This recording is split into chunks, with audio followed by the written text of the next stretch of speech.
आदमी लोग कहे आ रहा है।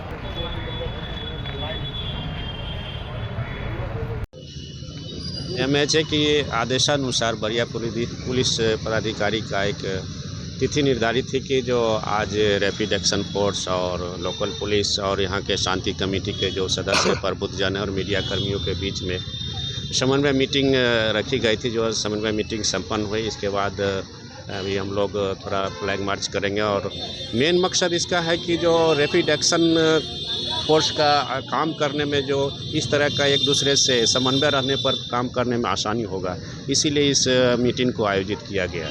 सर, पिरबौर थाना के लिए सबसे चैलेंजिंग होता है छात्र लोग, स्टूडेंट लोग और हॉस्टल लोग, उसको कैसे मतलब कंट्रोल कीजिएगा? मैं तो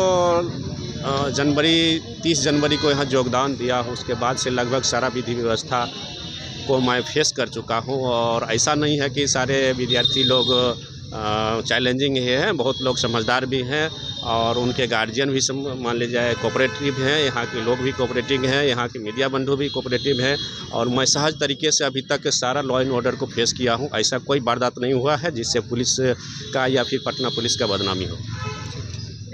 ये एक्चुअली क्या है कि गृह मंत्रालय के आदेशानुसार और उनके गाइडलाइन के अनुसार हम लोगों को ये फॉर्मुलेशन एक्सरसाइज होता है।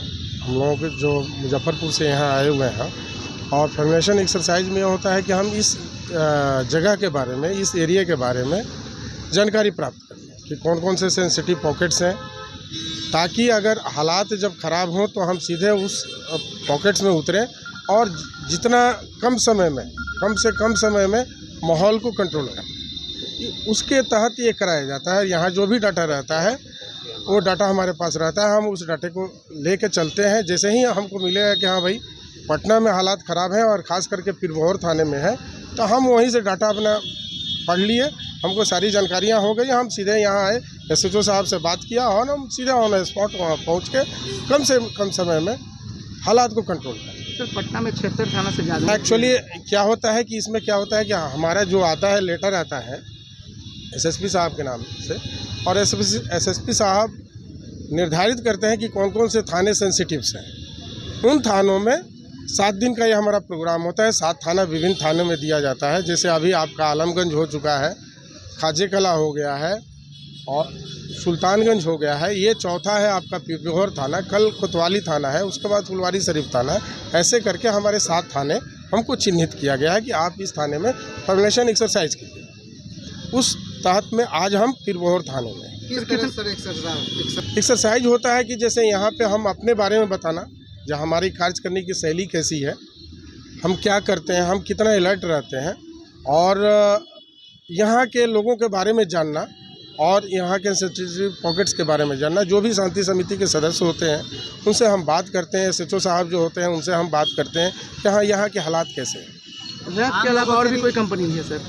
नहीं, एक्चुअली रैप जो है ये CRPF की एक पार्ट है और रैप को खड़ा किया गया है दंगा नियंत्रण के लिए।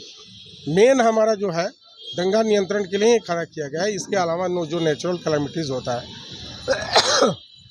और भी जो टास्क दिए जाते हैं वो हम करते हैं। इसमें कितने टीम हैं सर? एक देखिए, रैप की एक बटालियन में 4 कंपनी होती है। 4 कंपनी में, एक कंपनी में 8 टीम होती है।